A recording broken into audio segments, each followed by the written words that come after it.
Hello दोस्तों, स्वागत है आप सभी का आपके अपने ऑनलाइन प्लेटफॉर्म होम साइंस अड्डा पॉइंट पर। साथियों, हम शिल्पी पब्लिकेशन की टीजीटी विगत वर्ष के आए हुए प्रश्नों की श्रृंखला को हल कर रहे हैं, जिसमें आज हम जून 2016 के प्रश्न पत्र को हल करेंगे। हाँ, हमने कहा था आपसे कि हम 2019 के प्रश्न पत्रों को हल कराएंगे, लेकिन कुछ कारण से जो मेरे पास कंटेंट है, जो पुस्तिका है, वो इतनी क्लियर नहीं है कि इमेज आपको क्लियर दिख पाएगी। मैंने उसे काफी पढ़ डाला है, तो सही नहीं है। इस वजह से हम आज 16 वाले प्रश्न पत्र को हल करेंगे और इसके बाद हम 19 वाला हल करेंगे। ठीक है। और साथियों, एक महत्वपूर्ण जानकारी आपको देनी है कि जिन भी साथियों ने हमारे एचटेट का फॉर्म भर रखा है, जिसकी परीक्षा तिथि 7 से 8 दिसंबर संभावित थी, अगर उन्होंने अपना रिजर्वेशन करवा लिया है तो थोड़ा ध्यान देंगे, और जो नहीं करवाए हैं वो भी थोड़ा रुक जाएं, 2-4 दिन रुक जाइए। कारण ये है कि कल शायद हरियाणा के न्यूज़पेपर में ये बात आई थी कि परीक्षा 7 और 8 दिसंबर को संभव नहीं है, क्योंकि वहां शायद टेंडर नहीं पास हो पाया है परीक्षा पत्र छपने का। इसलिए 2-4 दिन इंतजार कर लीजिएगा, उसके बाद ही आप लोग अपना रिजर्वेशन करवाइएगा, जिससे कि जिस भी साधन से आपको जाना होगा। क्योंकि अगर डेट चेंज होगी तो फिर संभावना यही है कि 14 दिसंबर को जो इसका सीटेट का एग्जाम है, इसके बाद ही होगी। ठीक है। इसलिए आप लोग थोड़ा रुक जाइएगा, इंतजार कर लीजिएगा, डेट कंफर्म हो जाए 2-4 दिनों में, उसके बाद ही करवाइएगा। अभी तो उसके बाद 1 हफ्ते का टाइम मिलेगा। अगर ट्रेन नहीं मिलती तो आप लोगों को बस की सुविधा तो मिल ही जाएगी। फिलहाल अभी इंतजार कर लीजिए कुछ दिन। ठीक है। आइए चलते हैं, प्रश्नों की शुरुआत करते हैं दोस्तों। आज का हमारा पहला प्रश्न है, हमारे शरीर में कुल कितना जल तरल पदार्थ के रूप में कोशिकाओं में रहता है? ऑप्शन नंबर ए है 25%, ऑप्शन नंबर बी है 50%, ऑप्शन नंबर सी है 70%, ऑप्शन नंबर डी है 80%। तो हमारे शरीर में कुल कितना जल तरल पदार्थ के रूप में कोशिकाओं में रहता है? कोशिकाओं में पूछ रहा है, कोशिकाओं में पूछ रहा है। इसका सही उत्तर होगा ऑप्शन नंबर सी, 70%। क्योंकि हमारे शरीर में जो कोशिकाओं में जो जल एकत्रित होता है, जल जो होता है, वो 60 से 75% तक होता है। अब 60 से 75 के बीच में यहाँ बीच वाला दे दिया है 70%, तो हम इसको सही मानेंगे। 80 या 50 पर नहीं जाएंगे। कभी भी कम वाले को नहीं लेते हैं, अधिक वाले को हम लेते हैं जब भी इस तरह का मानक देता है। ठीक है। आइए अगले प्रश्न की चर्चा करें। अगला प्रश्न है, विटामिन B3 को कहते हैं? ऑप्शन नंबर ए है राइबोफ्लेविन, ऑप्शन नंबर बी है पेंटोथेनिक अम्ल, ऑप्शन नंबर सी है पेरिडॉक्सिन, ऑप्शन नंबर डी है नियासिन। सही उत्तर करते चलिएगा। देखिए, हमारी जो ये शिल्पी पब्लिकेशन है, इसमें इन्होंने गलत उत्तर दिया है। इन्होंने माना है बी को, पेंटाथेनिक को, लेकिन नहीं, पेंटाथेनिक नहीं होगा। इसका सही उत्तर होगा नियासिन। नियासिन के बारे में बात करना चाहती हूँ। तो नियासिन होता क्या है? नियासिन विटामिन B3 जानिए आप रहे हैं कि बी कॉम्प्लेक्स का भाग है। इसकी खोज जो हुई वो फंक नामक वैज्ञानिक ने खमीर और चावल के पॉलिश से किया था। इसकी खोज फंक महोदय ने खमीर और चावल की पॉलिश से किया था। और गोल्डबर्ग ने इस विटामिन को पीपी पी नाम दिया। पीपी का मतलब पैलेग्रा, दूसरा प्रिवेटिका। गोल्डबर्ग ने इस विटामिन को पीपी नाम दिया, अर्थात पैलेग्रा प्रिवेटिका। ठीक है। और इसी में बात करते हैं, तो वैज्ञानिकों ने ट्रिप्टोफेनिक नामक अमीनो अम्ल का यही रूप शरीर में जाकर नियासिन में बदल जाता है, ऐसा कहा। कुछ वैज्ञानिकों का कहना था कि जो ट्रिप्टोफेन नामक अमीनो अम्ल होता है, यही जो हमारे शरीर में जाता है तो नियासिन में बदल जाता है। अब नियासिन की कमी से समस्या क्या आती है? नियासिन की कमी से समस्या ये आती है कि जब लंबे समय तक विटामिन B3 की कमी बनी रहती है तो हमें पेलेग्रा नामक रोग होता है। कौन सा रोग होता है? पेलेग्रा नामक रोग होता है। यही पेलेग्रा जब बढ़ जाता है तो उसे हम 4DS कहते हैं। 4DS। पहले डी का मतलब डायरिया, दूसरे डी का मतलब डर्मेटाइटिस यानी त्वचा संबंधी समस्या जो आप देखते हैं, तीसरे डी का मतलब डिमेंशिया यानी याददाश्त में कमी होने लगती है, और चौथे डी का मतलब डेथ। यानी जब इन तीनों अवस्थाओं को पार कर लेता है व्यक्ति और लगातार कमी बनी रहती है तो डेथ हो जाती है व्यक्ति की। ठीक है। पहले डायरिया होता है, फिर डेमेंशिया होता है, और डर्मेटाइटिस होता है, फिर डेमेंशिया होता है, फिर डेथ हो जाती है। ठीक। इसी नियासिन को हम 4DS कहते हैं। आइए अगले प्रश्न की बात करें। अगला प्रश्न है, मैरास्मस रोग निम्न की कमी से होता है? किसकी कमी से होता है? ऑप्शन ए प्रोटीन तथा calorie, option number B protein, option number C calorie, option number D उपरोक्त सभी। सही उत्तर करिएगा। तो मैरास्मस की बात करें तो सामान्यतः 6 माह से 1 वर्ष तक के बालकों में विकसित हो सकता है, जो स्तन त्याग की प्रक्रिया के दौरान क्रॉनिक डायरिया के रूप में उत्पन्न होता है। बड़े बच्चों में एक क्रॉनिक डायरिया होती है जब उनको स्तनपान छुड़वाया जाता है, जिसे हम विनिंग प्रक्रिया भी कहते हैं, जिसे हम विनिंग प्रक्रिया भी कहते हैं, उस जब वो स्तनपान छुड़वाते हैं तो बच्चों में एक क्रॉनिक डायरिया आता है, एक कुछ समय के लिए डायरिया की समस्या आती है, ठीक है। जिससे क्या होता है, बच्चा जो होता है वो पतला हो जाता है, पतला हो जाएगा, ऐसा हो जाएगा, ऐसा बच्चा हो जाएगा, कमजोर सा बच्चा हो जाएगा, ठीक है। बच्चा पतला कमजोर हो जाता है, लेकिन इसमें ओडिमा नहीं होता, ओडिमा गैगली नहीं होता है, ऐसी कोई समस्या नहीं आती है, ठीक है। और इस आधार पर इसमें पूछा गया है कि मरासमस रोग किसकी कमी से होता है, तो भाई प्रोटीन और कैलोरी की कमी से। दुबला पतला हो जाता है, स्तनपान छूट जाता है तो खाने पीने की इच्छा भी मतलब और चीजों के प्रति अट्रैक्ट होगा नहीं, डायरिया हो जाएगा, उसको जान ही रहे हैं आप। तो दुबला पतला रहता है, कैलोरी की भी कमी हो जाती है, ठीक है। और वहीं पूछा जाए क्वासियोर का, तो क्वासियोर पर होता है प्रोटीन की कमी से, ठीक। आइए अगले प्रश्न में चर्चा करें। अगला प्रश्न है, सोयाबीन में निम्न प्रोटीन पाया जाता है। सोयाबीन में कौन सा प्रोटीन पाया जाता है? Option number A gluten, option number B leucine, option number C lactalbumin, option number D है ग्लासिन। ग्लूटेन तो हम जानते हैं कि गेहूं में होता है भाई, तो एक तो वैसे ही कट गया। सोयाबीन की बात करें तो सोयाबीन में मुख्यतः 3 प्रकार के प्रोटीन पाए जाते हैं, ग्लाइसिन, ल्यूग हम लिखते चलते हैं, एक तो लिखा ही है ग्लाइसिन, दूसरा है ल्यूग ल्यूगमिनिन ल्यूगमिनिन और तीसरा है फैसियोलिन।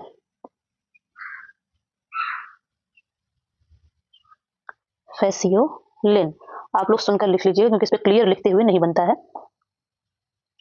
सोयाबीन की 3 प्रमुख प्रोटीन होती हैं, एक होता है ये ग्लाइसिन, दूसरा है ल्यूगमिन, तीसरा है फैसियोलिन, ठीक है। और बताएं आपको, तो सोयाबीन में मुख्य रूप से सभी अमीनो अम्ल मिलते हैं, सभी आवश्यक अमीनो अम्ल मिलते हैं।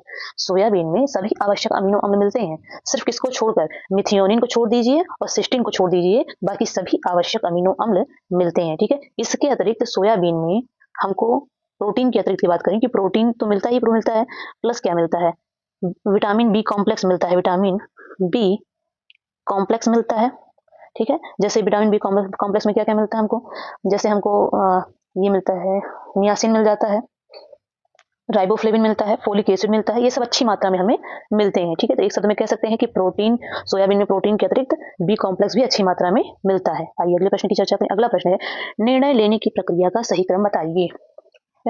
एक गलती यहाँ पे हुई है हमसे, इसका ऑप्शन तो हमने लिखा नहीं है कि कौन सा ऑप्शन होगा, वो कट गया है, उसके लिए माफी चाहेंगे,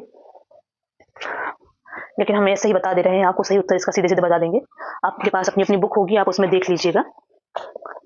प्रश्न है, निर्णय लेने की प्रक्रिया का सही क्रम बताइए। ऑप्शन नंबर ए समस्या की व्याख्या करना, ऑप्शन नंबर बी है विकल्प चुनना, ऑप्शन नंबर सी है वैकल्पिक समाधान का प्रयास, फिर है निर्णय लेने की जिम्मेदारी लेना, फिर है विकल्पों की पहचान करना। तो निर्णय लेने की प्रक्रिया की बात करें तो हम करते हैं, सबसे पहले क्या करते हैं, समस्या की व्याख्या करते हैं, मतलब समस्या की पहचान करते हैं, ठीक है। समस्या की व्याख्या मतलब समस्या का पहचान, पहला मिल गया, ठीक। फिर वैकल्पिक समाधान का प्रयास करना, यानी इधर मिल गया तीसरा, ठीक है। पहला मिला, फिर मिला तीसरा, फिर देखते हैं ये भी मिल गया, तीसरा मिल गया, पहला मिल गया। फिर क्या करते हैं, पहला होता है समस्या की व्याख्या करना या समस्या की पहचान करना या परिभाषित करना कह सकते हैं। फिर होता है वैकल्पिक समस्या का समाधान का प्रयास करना, ये है, या इसी कहते हैं समाधान खोजना। फिर विकल्पों पर विचार करना, विकल्पों का चुनाव करना या विचार करना, विकल्पों पर विचार करना, विकल्पों का विचार करना, तो ये मिल गया हमें पांचवा। फिर कह रहा है विकल्पों को चुनना, इसके बाद पहले विकल्पों पर विचार कर लेंगे, उसके बाद चुनेंगे, ठीक है, तो ये दूसरा हो गया। फिर कह रहा है निर्णय लेने की जिम्मेदारी लेना, ठीक है, यानी परिणाम जो भी आएगा उस परिणाम को स्वीकार करना, ठीक है। तो ये है, अब इसमें ऑप्शन नंबर ए सही होगा, इसमें आपके बुक में दिया होगा, आप देख लीजिएगा कि पहला, तीसरा, पांचवा, दूसरा और चौथा, ऑप्शन नंबर ए राइट आंसर होगा इसका, ठीक है। सॉरी ए नहीं होगा, इसमें जो ऑप्शन दिया है उस ऑप्शन में ऑप्शन नंबर बी दिया हुआ है, ऑप्शन नंबर बी दिया है जो राइट आंसर होगा, ठीक है। इसे थोड़ा देख लीजिएगा, यहाँ मुझसे गलती हुई है, ठीक। आइए अगले प्रश्न की चर्चा करें। अगला प्रश्न है, शिक्षा के विस्तार के 6 मूल क्रम क्या हैं? 6 मूल क्रम की बात कर रहा है, यानी यहाँ पे बात हो रही है आप खुद देख लीजिए। ऑप्शन नंबर मतलब पहला कह रहा है, एक नंबर कह रहा है कि इच्छा, दूसरा है विश्वास, तीसरा है रुचि, चौथा है ध्यान देना, पांचवा है कार्यवाही, छठा है संतुष्टि। 6 मूल की बात कर रहा है। तो हम सभी जानते हैं कि प्रसार शिक्षा का जो चरण होता है हमारा, प्रसार शिक्षा का चरण जो होता है, इस चरण को हम मुख्य रूप से तो 6 भागों में बांटते हैं। जैसे यहाँ पे कह रखा है ना 6 मूल क्रम, तो मुख्य रूप से हम 6 में बांटते हैं। लेकिन अगर इसके ये कहा जाए कि इस जो है कितने चरण होते हैं, तो 8 चरण होते हैं। प्रसार शिक्षा के चरण पूछे तो वो 8 होते हैं, जिसे हम एडिकास कहते हैं। AIDCKAS एडिकास 1 2 3 4 5 6 7 8। क्लियर है? अब यहाँ कह रहा है, प्रश्न को थोड़ा क्लियर कर देते हैं। शिक्षा के विस्तार के 6 मूल क्रम क्या हैं? अभी हमने प्रश्न को पढ़ा है ना। तो पहला क्या होता है? A फॉर अट्रैक्शन, ध्यान आकर्षण। कहाँ है ध्यान? चौथा नंबर। ठीक है, ये मिला, ये ध्यान आकर्षण। फिर क्या है? I फॉर अट्रैक्शन, सॉरी अभिरुचि, I फॉर इंटरेस्ट, अभिरुचि यानी रुचि। 3 और 2, हाँ ये मिल गया। 2 जगह हमें मिल रहा है, बाकी 2 में नहीं मिला। जो नहीं मिल रहा है उसे हम काट देते हैं। इसमें भी नहीं मिल रहा है, इसमें भी नहीं मिला, 2 ऑप्शन में मिल रहा है। फिर क्या कह रहा है? फिर कह रहा है कि आकांक्षा यानी डिजायर की बात कर रहा है। इच्छा, आई मिल गया, हाँ आई मिल गया, ठीक है। इसमें भी है, इसमें भी है, यानी ए और सी में 2 जगह भी आई आई है। फिर क्या है? इच्छा हो गई। इच्छा के बाद सी विश्वास, कन्वेंशन तो हो गया। विश्वास 2, यानी इसका ऑप्शन नंबर यहाँ पे 2 नहीं है तो सी भी कट गया। ऑप्शन नंबर ए इसका राइट आंसर हो जाएगा। ठीक है, option number 2, sorry option number ए इसका राइट आंसर हो जाएगा। ठीक है, ये आप हमेशा याद रखिएगा कि प्रसार शिक्षा के जब चरण पूछे, क्रम पूछे, तो संख्या के आधार पर इसमें जो सॉरी अगर टोटल चरण पूछे तो कुल चरण की संख्या 8 है, और मूल रूप से पूछे तो 6 है। ठीक है, इसी में से जब कुल पूछता है तो 8 रहते हैं, लेकिन जब यही पूछ लेता है कि मूल रूप से बताइए, तो हमारा नॉलेज कट जाता है। और एक लास्ट वाला ये मूल्यांकन जो एवोल्यूशन होता है, एवोल्यूशन ये कट जाता है। इसी को ई भी कह देते हैं कहीं कहीं, एवोल्यूशन भी कहते हैं, तो वो कट जाता है। जानकारी कट जाएगी और मूल्यांकन कट जाएगा। बाकी बचेगा क्या? इधर 4, ये 5, ये 6। ठीक है, सेटिस्फेक्शन संतुष्टि सबसे लास्ट हो जाता है, और पहला हो जाता है तब ध्यानाकर्षण। लेकिन अगर वहाँ 8 दिया है और तब पूछे कि अंतिम कौन सा, तब मूल्यांकन को कहेंगे। ठीक है, आइए अगले प्रश्न की चर्चा करें। निम्न खाद्य वर्ग में से मुख्य खाद्य वर्ग कौन सा है? ऑप्शन नंबर ए फल व सब्जियां, ऑप्शन नंबर बी गेहूं व मोटे अनाज, ऑप्शन नंबर सी घी व तेल, ऑप्शन नंबर डी अंडे व मांस। देखिए दिया हुआ है खाद्य वर्ग जो स्वामीनाथन जी के अनुसार माने तो डॉक्टर स्वामीनाथन जी के अनुसार स्वामीनाथन जी ने 11 खाद्य पदार्थों का वर्ग बनाया था। 11 खाद्य वर्ग भी कह सकते हैं। उसमें उन्होंने अनाज, दालें, मेवे, दूध, फल, सब्जियां, मसाले, वसा और तेल, पेय पदार्थ और क्षुधावर्धक यानी भूख को बढ़ाने वाले पदार्थ, इतने 11 पदार्थों को इन्होंने शामिल किया था, जिसमें इन्होंने गेहूं और मोटे अनाजों को विशेष महत्व दिया।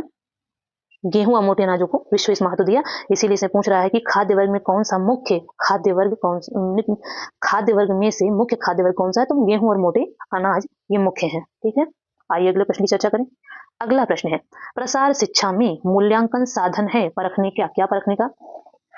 ऑप्शन नंबर ए है शोध अध्ययन, ऑप्शन नंबर बी विश्वसनीयता, ऑप्शन नंबर सी संचार प्रणाली, ऑप्शन नंबर डी कार्यालय अभिलेख। मूल्यांकन की बात करें दोस्तों, तो मूल्यांकन एक विश्लेषणात्मक साधन है जो किसी कार्य के संपादन के लाभ, हानि या त्रुटि का लेखा जोखा रखता है। ठीक है, इस आधार पर मूल्यांकन क्या करता है? लाभ और हानि का लेखा जोखा जो रखे वही क्या है? हमारा मूल्यांकन है, चाहे वो मौखिक रूप से रखे या लिखित रूप से रखे। तो कार्य अभिलेख जो होता है, कार्यालय अभिलेख जो होता है, वो हमारा इन्हीं लेखा जोखा को रखता है। कोई योजना कहीं चलाई गई, उसका इतिहास क्या है, पहले भी कभी चली थी कि नहीं, आज ही चली तो ये उसका इतिहास है। उसकी क्या क्या गतिविधियां हुई, फायदे हुए, नुकसान हुए, इन सबका जो रिकॉर्ड रखा जाता है वही कार्यालय अभिलेख होता है। ये एक औपचारिक, ये पूर्णतः औपचारिक होता है और अस्थायी होता है, इसमें कोई परिवर्तन नहीं होता। और अभिलेखों में बहुत शुचिता का ध्यान रखा जाता है, इनसे छेड़छाड़ ना हो इसका प्रयास किया जाता है, इसकी सुरक्षा सर्वाधिक होती है। ठीक है, और एक बात और बता दें कि इस प्रश्न पत्र यानी 2016 का जो ये पेपर है, इसमें शोध प्रश्नों को, रिसर्च के प्रश्नों को बहुत शामिल किया गया है। ये भी एक रिसर्च की भाषा का ही प्रश्न है, हालांकि है ये प्रसार शिक्षा का ही, लेकिन इसमें जो भाषा है वो शोध की ही है। ठीक है, इसलिए शब्दों को बहुत ध्यान से देखेंगे और देखते चलिए। जैसे अभी यहाँ पूछा था और हमने 21 का पेपर सॉल्व किया है, वहां प्रथम चरण, अंतिम चरण इस तरह पूछ लिया था। यहाँ पूरे क्रम को पूछ लिया है। तो प्रश्नों की भाषा का ही अंतर है। मेरा मोटिव इस पेपर को सॉल्व कराने का बस इतना है कि आप ये जानिए कि कौन सा क्वेश्चन कब रिपीट हुआ है, ये आपको ओरली रट जाए, माइंड में रन कर जाए कि नहीं, हाँ इसको यहाँ बताया गया था, उसको वहां बताया गया था। भाषाओं का जो हेर फेर होता है, इन भाषाओं के हेर फेर में न फंसकर हम प्रश्नों को गलत ना करें, इसी मोटिव को ध्यान में रखते हुए हम पेपर को सॉल्व करा रहे हैं। ठीक है, इसलिए आप लोग भी थोड़ा अलर्ट होकर इस पेपर को सॉल्व करिएगा। और अगर जो भी पॉइंट आपकी जानकारी में नहीं है उसे नोट डाउन करते जाइए, क्योंकि मैं भी ऑथेंटिक प्रयास करती हूँ, सही से सही का प्रयास करती हूँ कि आपको दूं। हालांकि मैं गलत देने का प्रयास कभी नहीं करती हूँ, लेकिन मेरा मोटिव है कि आपको जो भी जानकारी मिले वो सॉलिड मिले। ठीक है, आइए अपने अगले प्रश्न की चर्चा करें। अगला प्रश्न है, कार्य सरलीकरण का अर्थ है। क्या अर्थ है? ऑप्शन नंबर ए, कार्य करने की आदतों में को बदलना। ऑप्शन नंबर बी है श्रम बचत साधनों का प्रयोग। ऑप्शन नंबर सी है कार्यमूलक स्थान का संगठन। ऑप्शन नंबर डी है आर्य सक्रियता में निपुणता विकसित करना। कार्य सरलीकरण की बात करें तो इसका सबसे पहला विचार हमने 21 वाले में सॉल्व किया तो बताया था कि 1940 में मार्विन मुंडल महोदय द्वारा दिया गया। सबसे पहला कार्य सरलीकरण का विचार 1940 में मार्विन मुंडल महोदय द्वारा दिया गया। इनका कहना था कि कार्य सरलीकरण के लिए कार्यों में परिवर्तन लाना आवश्यक है। कार्य सरलीकरण के लिए कार्यों में परिवर्तन लाना आवश्यक है। तो इसका मतलब क्या हुआ? Option number A is right answer, कि कार्य करने की आदतों को बदलिए आप। उन्होंने यही तो बताया ना कि अपने कार्य करने की आदतों को बदलिए, वही आपका क्या है? कार्य सरलीकरण है। ठीक है, आइए अगले प्रश्न पर चर्चा करते हैं।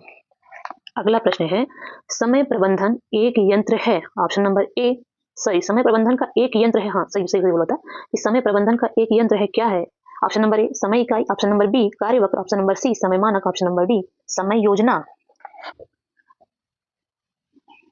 समय व्यवस्थापन के निर्धारक तत्वों की अगर हम बात करते हैं कि समय व्यवस्थापन के जो निर्धारक तत्व हैं,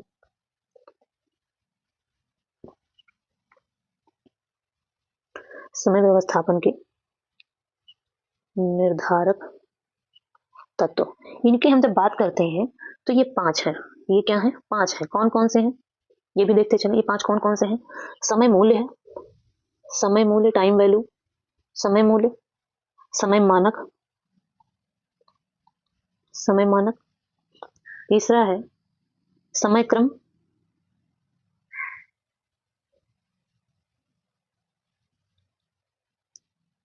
अतिरिक्त कार्यभार जिसे हम पीक लोड कहते हैं,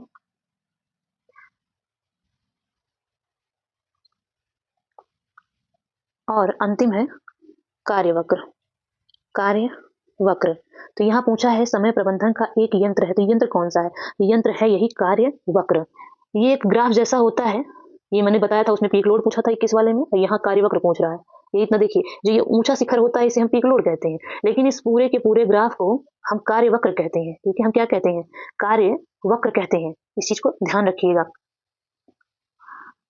और कार्यवक्र की अब बात ही कर लें तो इसमें किसी भी परिवार में, मान लीजिए इनमें किसी भी परिवार में प्रतिदिन किए जाने वाले कार्यों के भार का विवरण की जानकारी मिलती है। ये जो बताया मैंने ना, ये ऐसा जो चित्र बनता है, जो ग्राफ बनता है, इससे पूरे किसी भी परिवार में दैनिक जीवन में जो भी कार्य हो रहे हैं उसकी पूरी जानकारी मिलती है, जिसे देखकर आप आसानी से बता सकते हो कि गृहिणी किस समय ज्यादा बिजी होती है, कब खाली होती है, कब उसकी कार्य शक्ति अधिक होती है, कब कम होती है। ठीक है, तो इन सभी का जो लेखा जोखा होता है, जो इसका पूरी विवरण होता है, पूरी जानकारी होती है कार्यभार की और कार्यों की, वो हमें इस कार्यवक्र के माध्यम से पता चलती है। आइए अगले प्रश्न की चर्चा करें। अगला प्रश्न है, बीए गृह विज्ञान की 100 छात्राओं द्वारा प्राप्त अंकों का किस प्रकार औसत प्रयोग किया जाना चाहिए? प्रश्न को ध्यान से देखिएगा, ये थोड़ा रटने वाला भी है और थोड़ा सा मैथमेटिकल है, जो उतना हमारी बेसिक हमारी होम साइंस में रहता है कि बीए गृह विज्ञान की 100 छात्राओं द्वारा प्राप्त अंकों का किस प्रकार औसत प्रयोग किया जाना चाहिए? ऑप्शन नंबर ए बहुलक के रूप में। ऑप्शन नंबर बी माध्यिका के रूप में। Option number C MA। Option number D GM। तो इसका भी कोई मतलब नहीं है, GM AM, इससे कोई मतलब नहीं है कि GM है कि EM है। इसका जो औसत प्रयोग किया जाना चाहिए वो माध्यिका के रूप में। ठीक है, आइए अगले प्रश्न की चर्चा करें। अगला प्रश्न है, किस प्रकार किसी भी अध्ययन से संबंधित मूलभूत शोध कार्य के समूह को कहते हैं? क्या कहते हैं? ऑप्शन नंबर ए संदर्भिका। ऑप्शन नंबर बी साहित्य पूर्वावलोकन। ऑप्शन नंबर सी परिशिष्ट। ऑप्शन नंबर डी भूमिका। तो जो शोध साहित्य होता है, मैं बताऊं, मैंने भी कहा था आपसे रिसर्च के प्रश्न ज्यादा इसमें पूछे गए थे इस प्रश्न पे। तो शोध साहित्य में पहले किए गए अध्ययनों का संकलन किया जाता है। जो पहले में अध्ययन हो चुके हैं, जो शोध हो चुके हैं, शोध साहित्य में पहले किए गए अध्ययनों का संकलन होता है। इससे शोध कार्य का स्वरूप बनाने में मदद मिलती है। यही होता है शोध साहित्य और इसी को हम संदर्भिका भी कहते हैं। Option number A is right answer. इसके समूह को क्या कहते हैं? तो संदर्भिका कहते हैं। आइए अगले प्रश्न की चर्चा करें। ऐसी स्थिति जिसमें स्तरबद्ध नमूना चयन के तरीके प्रभावकारी होते हैं वे हैं, ये भी शिक्षण का ही है। ऐसी स्थिति जिसमें स्तरबद्ध नमूना चयन के तरीके प्रभावकारी होते हैं वे हैं। ऑप्शन नंबर ए शिक्षण संस्थाएं, ऑप्शन नंबर बी ग्रामीण क्षेत्र, ऑप्शन नंबर सी शहरी मालिन बस्तियां, ऑप्शन नंबर डी राष्ट्रीय संस्थाएं। इसके बारे में बात करें तो ऐसी स्तरीकृत नमूने, इसे हम स्तरीकृत नमूना भी कहते हैं, स्तरीकृत नमूना भी कहते हैं। ठीक है, किसी बड़ी आबादी को वर्ग, आयु, जात, लिंग के आधार पर वर्गीकृत करके जो अध्ययन किया जाता है वही स्तरीकृत नमूना कहलाता है। यही पूछ रहा है स्तरबद्ध नमूना के चयन के तरीके या प्रभावकारी तरीके की बात कर रहा है वे हैं, तो ग्रामीण क्षेत्र इसका सही आंसर होगा। ठीक है, ऐसी स्थिति जिसमें स्तरबद्ध नमूना चयन के तरीके प्रभावकारी होते हैं वे हैं ग्रामीण क्षेत्र। ठीक है, आइए अगला प्रश्न पर चलते हैं। डिंबावस्था, इसके बारे में भी हमने विस्तृत चर्चा पहले भी की है और फिर कर रहे हैं कि डिंबावस्था है ऑप्शन नंबर ए गर्भाधान से 2 सप्ताह तक, ऑप्शन नंबर बी तीसरे सप्ताह से दूसरे सप्ताह तक, ऑप्शन नंबर सी तीसरे सप्ताह से आरंभ से जन्म लेने तक, ऑप्शन नंबर डी स्त्री का अंडाणु। ये एस्टेड, अभी जो हम लोगों का एस्टेड हुआ है जून में 19 जून को, उसमें भी ये प्रश्न आया हुआ था। तो ये डिंबावस्था होती है गर्भाधान से 2 सप्ताह तक, ये निषेचन के बाद से 2 सप्ताह तक, या ये कहें कि गर्भाधान से 15 दिन तक के समय को हम डिंबावस्था कहते हैं। इसे हम जायगोट अवस्था, युक्तावस्था, ओवम अवस्था, जर्मिनल अवस्था, यहाँ तक कि ब्लास्टोसाइट अवस्था भी कहते हैं। ये सब इसके नाम है। पूछ सकता है कि इसके अन्य नाम क्या है, या इस नाम के बदले कोई और नाम देके पूछ ले। मान लीजिए आपसे कह दे कि युक्तावस्था है कब से कब तक, तो भी यही होगा गर्भाधान से 2 सप्ताह तक। तो इसे ध्यान में रखिएगा, नोट डाउन करते चलिएगा अगर जानकारी नहीं है आपको। ठीक है, आइए अगले प्रश्न की चर्चा करें। अगला प्रश्न है स्वस्थ सामान्य शिशु की लंबाई होती है, कितनी होती है? ऑप्शन नंबर ए 6 से 18 इंच, ऑप्शन नंबर बी 18 से 20 इंच, ऑप्शन नंबर सी 20 से 40 इंच, ऑप्शन नंबर डी 8 से 10 इंच। जो स्वस्थ बच्चे होते हैं इनमें बालिकाओं की जो औसत लंबाई होती है, इनकी बात करें शिशुओं में, तो जो बालिका शिशु होती हैं इनकी जो औसत लंबाई होती है वो होती है 51 सेंटीमीटर। गर्ल की बात कर रहे हैं, और यहीं पे 51.5 सेंटीमीटर होती है बॉयज की हाइट, लंबाई। ठीक, और इसी को जब हम इंच में मापते हैं, यहाँ इंच में पूछा है ना, यहाँ इंच में पूछा है, तो इंच में होती है 20.27 इंच। ठीक है, इसका राइट आंसर होगा ऑप्शन नंबर बी, यानी स्वस्थ शिशु की लंबाई कितनी होती है? तो 18 से 20 इंच होती है, इसका ये उत्तर होगा। लेकिन यही ऑप्शन अगर बदलेगा तो 20 से 27 इंच इसकी सही आंसर होगा, सॉरी 20.27 इसका सही आंसर होगा। ठीक, आइए अगले प्रश्न की चर्चा करें। अगला प्रश्न है शारीरिक विकास सिर से पैर की ओर होता है। ऑप्शन होता है विकास का यह नियम कहलाता है, क्या कहलाता है? कि शारीरिक विकास जब सिर से पैर की ओर हो रहा हो तो वो विकास का नियम क्या नहीं कहलाता है? ऑप्शन नंबर ए मस्तकाभिमुखी, ऑप्शन नंबर बी निकट दूर, ऑप्शन नंबर सी सामान्य विशेष, ऑप्शन नंबर डी अवस्थानुसार। इसकी बात करें तो ये विकास सदैव सिर से पैर की तरफ जब होता है, जब विकास सिर से पैर की तरफ होता है तो उसे हम मस्तकाभिमुखी विकास कहते हैं। ये रटने वाला ही है एक तरह से, और समझने वाला भी है कि आप रट लीजिए पहले फिर समझ लीजिए। मस्तका सिर से पैर की बात करें, सिर से पैर की तरफ बात करें, ऊपर से नीचे की ओर बात करें तो मस्तकाभिमुखी विकास होगा, जिसे हम सेफलोकार्डल कहते हैं। सेफलोकार्डल सेफेलोकार्डल कहते हैं। ठीक है, आइए अगले प्रश्न की चर्चा करें। अगला प्रश्न है पूर्व किशोरावस्था की उम्र होती है। ऑप्शन नंबर ए 12 से 14 वर्ष, ऑप्शन नंबर बी 14 से 18 वर्ष, ऑप्शन नंबर सी 13 से 17 वर्ष, ऑप्शन नंबर डी 18 से 20 वर्ष। किशोरावस्था की बात करें तो हरलाग महोदय ने 13 से 18 वर्ष, टोटल 13 से 18 वर्ष इन्होंने कहा, हरलाग महोदय ने कहा कि 13 से 18 वर्ष क्या है? किशोरावस्था है। किशोरावस्था को उन्होंने कहा कि 13 से 18 वर्ष की अवस्था किशोरावस्था है, और अन्य वैज्ञानिकों ने कहा कि भाई 13 वर्ष से 21 वर्ष तक, अन्य के अनुसार अन्य वैज्ञानिकों ने इसे कहा कि ये है किशोरावस्था 13 से 21 वर्ष। ठीक है, लेकिन बात यहाँ हो रही है पूर्व किशोरावस्था की, तो पूर्व किशोरावस्था की बात हरलाग महोदय के अनुसार ही 13 वर्ष से 16 वर्ष बताई गई है। इसका राइट आंसर क्या होगा? ऑप्शन नंबर सी 13 से 17 वर्ष। ठीक है, अगले प्रश्न की चर्चा करें। अगला प्रश्न है विकासात्मक कार्य वे कार्य हैं जो किसी प्राणी के जीवन की निश्चित आयु पर ही प्रकट होते हैं। इन क्रियाओं की सफलतापूर्वक प्राप्ति से प्रसन्नता होती है तथा अगली अवस्था के कार्यों को सीखने में सफलता मिलती है। परिभाषा दी। भाई इतनी लंबी चौड़ी परिभाषा किसने दे दी? तो ये भी लंबी चौड़ी परिभाषा हमारी option number A B Harlal महोदय ने दी। ठीक है, ये सब परिभाषाएं आपको रटनी ही पड़ेंगी, इसमें कोई शॉर्ट ट्रिक नहीं है, कोई इसका उपचार नहीं से आपको रटना पड़ेगा। इसका सही उत्तर क्या होगा? Option number A B Harlal. अगला प्रश्न है, जब दमित संवेगों की अभिव्यक्ति सृजनात्मक एवं सांस्कृतिक क्रियाओं द्वारा की जाती है तो उसे कहते हैं। ऑप्शन नंबर ए शारीरिक रेचन, ऑप्शन नंबर बी मानसिक रेचन, ऑप्शन नंबर सी स्वतंत्र अभिव्यक्ति, ऑप्शन नंबर डी संवेगात्मक रेचन। रेचन क्या है भाई? पहले तो यही जानो कि रेचन रेचन बड़ा लगा रख पड़ा है। रेचन क्या है इसके बारे में जानते हैं कि मानसिक रेचन अर्थात मस्तिष्क में दबी हुई भावनाओं को, मानसिक रेचन की बात करें, इसमें सही उत्तर जो होगा पहले ही बता दें आपको कि ऑप्शन नंबर बी इसका राइट आंसर होगा, मानसिक रेचन। इसमें होता क्या है कि एक सेकेंड, जब दमित संवेगों की अभिव्यक्ति सृजनात्मक एवं सांस्कृतिक क्रियाओं द्वारा की जाती है, यानी जो उसकी दबी हुई भावनाएं हैं उससे, माफ कीजिएगा दोस्तों कुछ ना कुछ दिक्कत आ जाती है कभी ना कभी। खैर हम शुरू करते हैं कि हम बात कर रहे थे जब दमित संवेगों की अभिव्यक्ति सृजनात्मक एवं सांस्कृतिक क्रियाओं द्वारा की जाती है तो उसे हम कहते क्या है? तो हम उसे कहते हैं मानसिक रेचन। रेचन की बात करें तो रेचन क्या है? ये होता है कैथ्रोसिस। ठीक है, इसमें क्या होता है कि बालक, इसका जो अर्थ होता है ये होता है कि शुद्धिकरण करना, यानी मन में दबी हुई भावनाओं को बाहर निकालकर मन को साफ कर लेना, यही होता है कैथ्रोसिस।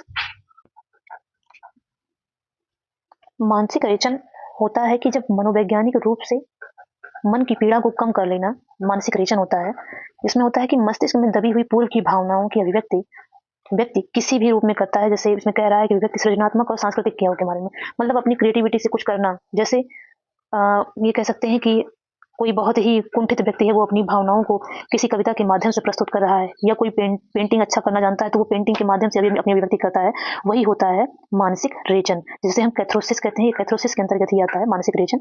मस्तिष्क को कि मनोवैज्ञानिक जो उस पर पीड़ा हो रही थी, मस्तिष्क में जो उसकी पीड़ा थी, मन की पीड़ा थी, उससे निकालना मानसिक रेचन कहलाता है। आइए अगले प्रश्न की चर्चा करें। अगला प्रश्न है, मैग्लोब्लास्टिक एनीमिया निम्न की कमी से होता है तो किसकी कमी से होता है? ऑप्शन नंबर ए लोहा, option number B protein, option number C folic अम्ल, ऑप्शन नंबर डी साइनोकोबाल्मिन। देखिए इसका उत्तर जो शिल्पी में दिया हुआ है वो गलत है, साइनोकोबाल्मिन का दे रखा है, लेकिन अगर यहाँ एक ऑप्शन ना होता तो यहाँ साइनोकोबाल्मिन होता। अब वो बता देते हैं हम कैसे। कि जो एनीमिया होती है वो मुख्य रूप से तीन प्रकार की होती है। हाइपोक्रोमिक, जिसे हम माइक्रोसाइटिक एनीमिया कहते हैं, ये आयरन और फेरस की अपर्याप्त मात्रा के कारण होती है, यानी उसमें आयरन भी कम होता है और फेरस भी कम होता है। दूसरी होती है डाईफॉर्मिक एनीमिया। ठीक है, डाईफॉर्मिक एनीमिया, इसमें क्या होता है, और ये होती है हाइपोक्रोमिक एनीमिया, जो पहली एनीमिया मैंने बताई उसी का ये विकसित रूप है डाईफॉर्मिक एनीमिया। ठीक है, और डाईफॉर्मिक एनीमिया में होता है कि आयरन, फोलिक एसिड और विटामिन बी 12 यानी साइनोकोबाल्मिन की कमी के कारण यह रोग होता है, यह एनीमिया होती है।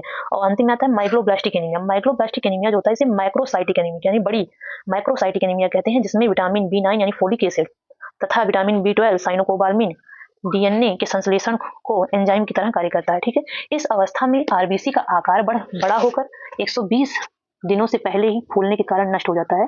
ऐसी अवस्था में माइक्रोब्लास्टोसिस की अवस्था में मुख्य रूप से फोलिक एसिड को जिम्मेदार माना जाता है। मुख्य जिम्मेदार कौन है? Folic acid. मुख्य जिम्मेदार है फोलिक एसिड, इसलिए इसका सही उत्तर फोलिक एसिड होना चाहिए। लेकिन यही पूछता जब पर्नीसियस एनीमिया किसी कमी से होता है, पर्नीसियस पूछता, तब यहाँ इसका उत्तर होता साइनोकोबाल्मिन। ठीक है, तब साइनोकोबाल्मिन इसका मुख्य उत्तरदायी होता है विटामिन B12।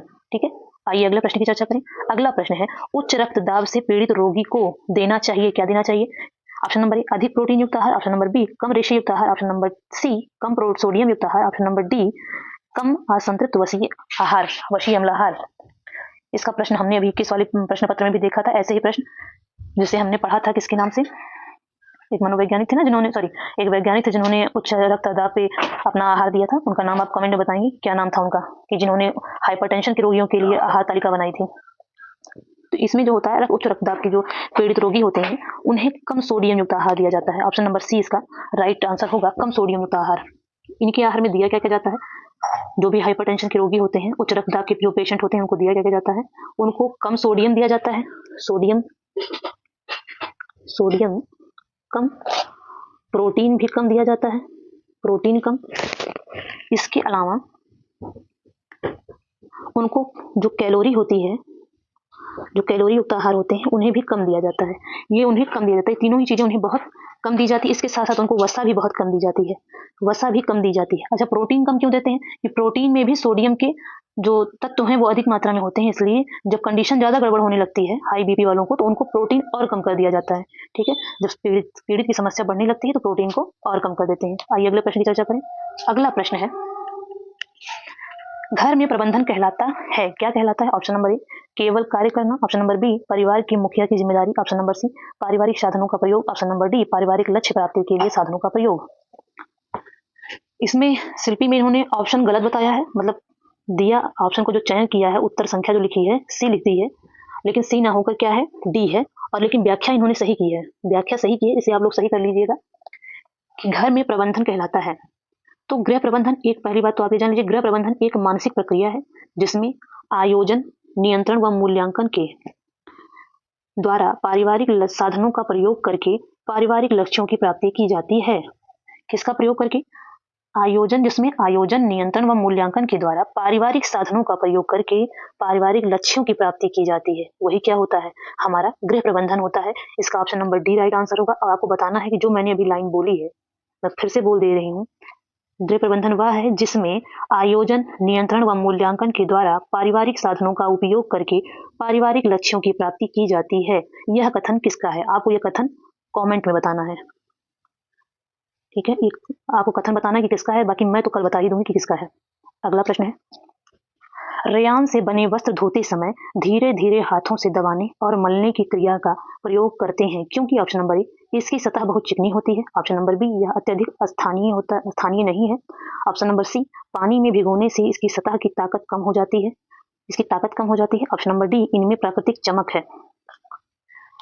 रेयान होता है, इसमें ऊन की अपेक्षा परंतु रेशम की अपेक्षा कम, इसकी जो मजबूती होती है वो ऊन की अपेक्षा अधिक, लेकिन रेशम की अपेक्षा कम होती है। और सूखी अवस्था में इसकी मजबूती सूखी अवस्था में इसकी मजबूती बढ़ जाती है, लेकिन गीली अवस्था में घट जाती है। और कितनी घटती है? घटती कितनी है? 40 से 70% घट जाती है। ठीक है, गीली अवस्था में रेयान की मजबूती 40 से 70% घट जाती है। आइए अगले प्रश्न की चर्चा करें। 24 नंबर प्रश्न है, जब दो या अधिक पूरक रंग किसी पोशाक पे लगाए जाएं तो प्रत्येक रंग पहले से अधिक, ऑप्शन नंबर ए चमकदार लगेगा, ऑप्शन नंबर बी फीका लगेगा, ऑप्शन नंबर सी गहरा लगेगा, ऑप्शन नंबर डी हल्का लगेगा। तो पूरक रंग की बात करें तो इसमें दो रंग होते हैं। पूरक रंग की हम बात करेंगे सिर्फ। पूरक रंग में दो रंग होते हैं, एक होता है गर्म और एक होता है ठंडा। और दोनों ही रंग कलर व्हील में एक दूसरे के विपरीत होते हैं, इन्हीं को हम पूरक रंग कहते हैं। अब बात कर रहा है कि यहाँ पोशाक पे जब लगाया जाता है प्रत्येक रंग पहले से अधिक गाढ़ा हो जाएगा। जब बार बार एक ही रंग को, मतलब एक ही चीज पर रंग किया जाएगा, एक बार आपने मान लीजिए हल्का, मतलब ठंडे की बात कर रहा है तो मान लीजिए आपने हरे रंग से रंग दिया, फिर आपने लाल रंग से रंग दिया, फिर ठंडे से रंगा, फिर गर्म से रंगा, तो वो क्या होगा? गाढ़ा ही होगा, हल्का नहीं होगा। 25 नंबर प्रश्न हम कल हल करेंगे क्योंकि इसका सही उत्तर जो दिया हुआ है उस पर व्याख्या मैं अभी नहीं ले पाई हूँ, तो कल आपकी इस पे पूरी व्याख्या देते हुए मैं पूरा प्रश्न को हल करवाऊंगी। हाँ, इसके अतिरिक्त आपको एस्टेट मिलेगा, लेकिन परसों से। ठीक है, परसों से आपको एस्टेट मिलेगा। और अभी जो मैंने न्यूज़ दी है एस्टेट के विषय में, उससे आप लोग ध्यान दे लीजिएगा। ठीक है, तब तक के लिए आप लोग भी अपनी पढ़ाई को जारी रखिए और अपनी तैयारी करते रहिए। मिलते हैं कल और प्रश्नों के साथ, तब तक के लिए धन्यवाद।